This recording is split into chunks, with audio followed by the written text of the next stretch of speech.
Salut à tous, salut à tous les nouveaux abonnés, salut à tous les anciens abonnés, salut à tous ceux-là qui ont posé beaucoup de questions dans la barre de description. Alors moi c'est Simplice de ETR Allemagne et aujourd'hui je vais profiter pour répondre à toutes ces questions que vous avez posées dans mes dernières vidéos.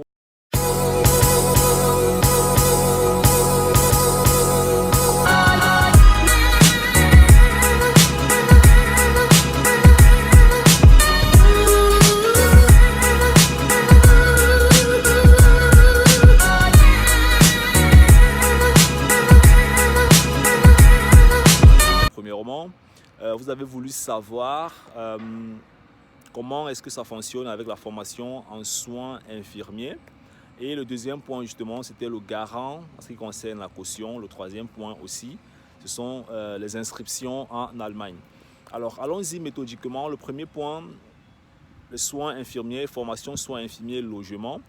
Alors en ce qui concerne justement la formation soins infirmiers, alors je planifie faire une interview avec une amie qui a fait venir sa petite sœur en tant qu'infirmière en Allemagne et elle va nous donner exactement la méthode qu'elle a utilisée et je pense que ça vous sera aussi utile parce que voilà, j'ai jamais fait venir quelqu'un en tant qu'infirmière en Allemagne, j'ai beaucoup plus fait venir des jeunes, des frères en tant qu'étudiants.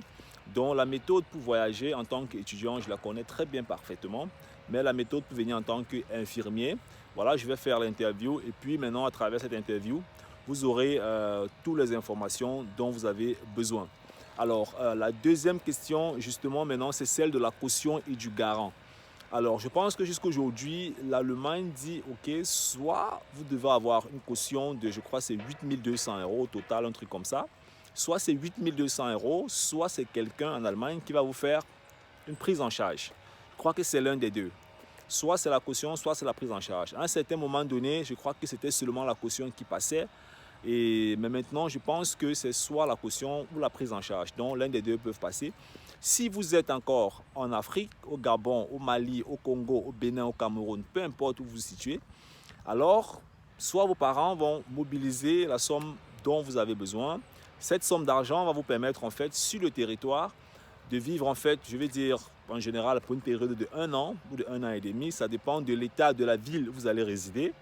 Et puis, si vous avez une prise en charge, ça veut dire qu'une fois arrivé sur le territoire, vous aurez besoin exactement que les parents vous envoient de l'argent mensuellement. Ou bien, une fois arrivé, vous devez tout faire pour trouver un boulot, avoir un permis de travail et commencer à travailler les prochains 6 mois qui arrivent. Voilà, il faut d'abord finir avec les cours de langue, ainsi de suite, et puis avoir un permis de travail. Donc, la voie de la prise en charge ou du garant, quelqu'un qui garantit qu'il va s'occuper de vous, c'est une voie qui fonctionne aussi, mais qui a aussi ses propres risques. Cela, bien sûr, où on a une certaine pression sur le court terme. Donc, c'est un peu ça. Et le troisième point, c'est les inscriptions dans les universités en Allemagne, qui est une très bonne opportunité.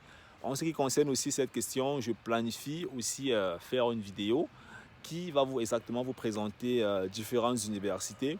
Alors, ça fait aujourd'hui 12 ans que j'ai fini de fréquenter, donc il est important de comprendre que je vais fouiller ces points et je vais aussi interviewer beaucoup d'étudiants qui sont dans différentes villes. Ceux-là vont exactement donner leur point de vue, ceux-là vont exactement vous donner leurs conseils ou bien leurs idées. Ça va permettre à ce que vous soyez au mieux informé de la chose. Parce que bon voilà, je pense qu'il peut y avoir des petites modifications à certains niveaux. Mais c'est la méthode dont je pense qui sera assez intéressante et assez utile pour vous permettre encore, pour vous qui êtes hors de l'Afrique, pour vous permettre en fait d'avoir des bonnes informations et de savoir comment est-ce que vous allez faire quoi. Donc c'est un peu comme ça qu'on va procéder. Alors je suis arrivé à la fin de cette vidéo. Si vous avez dorénavant d'autres questions, d'autres soucis en ce qui concerne l'arrivée en Allemagne, la vie en Allemagne, en tant qu'étudiant, en tant que travailleur, ainsi de suite, alors laissez-moi complètement vos questions dans la barre de description. Je lis tous vos commentaires point par point, minute par minute et ça me fait vraiment plaisir de voir toute cette interaction. C'est justement le but pour laquelle j'ai mis cette chaîne YouTube sur pied, c'est pour vous aider, c'est pour vous permettre en fait de mieux comprendre comment le processus fonctionne, pour vous permettre en fait de mieux comprendre si exactement ça vaut la peine pour vous de venir ou pas et de vous présenter certaines réalités sur le territoire en Allemagne. On se prend dans les prochaines vidéos et surtout pour tous ceux-là qui sont nouveaux, qui voient la vidéo pour la première fois, n'hésitez pas à cliquer sur le bouton pour vous abonner et activer la cloche de notification pour être informé automatiquement de toutes mes prochaines vidéos. C'était Lofogus, on est ensemble. Bye bye.